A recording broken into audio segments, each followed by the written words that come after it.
Nova Light. Empowering women. So, good afternoon everyone. I am Letty Lou Butalon Amper from Southern Leyte pa po. So, yes, before ko po i-share yung journey ko sa Nova Lucia, ang dami pong nangyari before po kami nakapunta dito, actually. Kasi binagyo po kami and di po namin in-expect na matutuloy po talaga and kaya pala pinupurso ako ni mentor kahit wala po talaga kaming masakyan. So ang ginawa ko po, wala pong signal, wala pong kuryente, lahat wala. Kaya sa tubig din nag-cut. So sabi ko, paano na to? Paano kami makapunta? So ang ginawa ko is, nagtanong-tanong ako doon, sama ko sa kapatid ko na baka may tanong ako kung may biyahe. Kasi kailangan ko talaga makapunta kahit maiwan ko yung babies ko. So I have babies ko.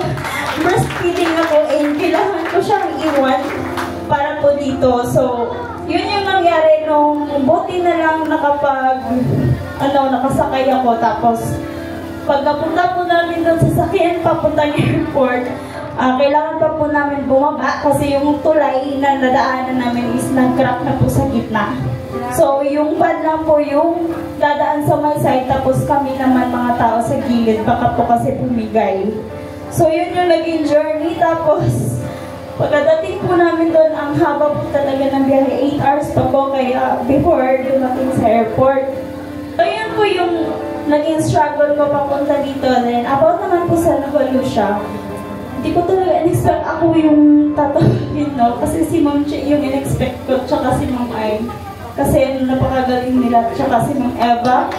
Grabe yung, yung naging, na-inspire ako sa kanilang tatlo kasi napakagaling nila. So, yung experience ko po is, isa lang po ako, housewife, tapos online seller. I am 23 years old lang po. So, maaga po akong nagkaanak, 2, nasundan agad, tapos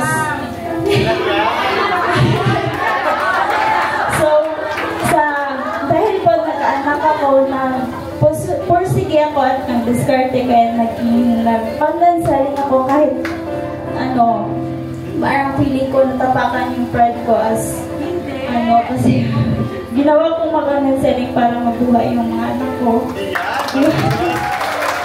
Tapos, umabot ako sa point na yung mga scam na platform. So, na-scam po din po ako ng 10K na pang-needs po sa mga babies ko. Dahil napagalitan ako ng partner ko kasi bakit daw sinalihan ko yun.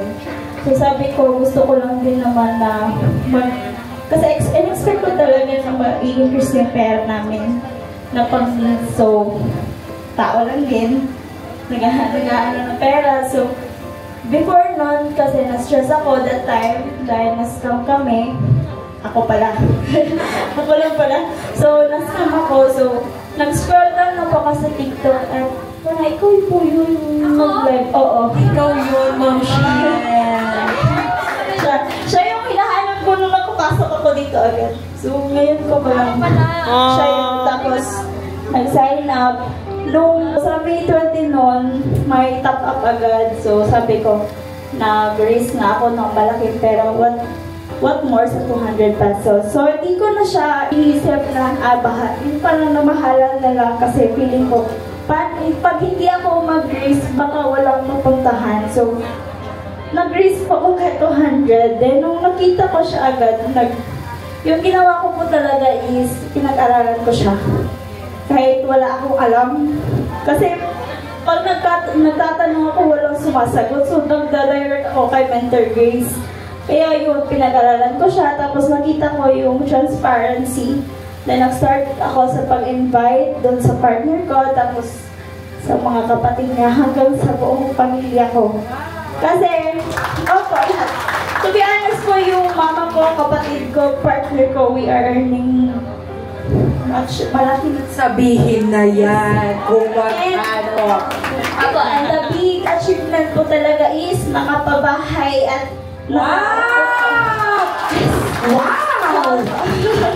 with the help out ko siya talaga. Ma'am Jo? Then, naka-extend kami ng kusina. So, Wow! Extension agad. Opo. Yun yung big achievement ko. At dahil dyan, makakatanggap ka ng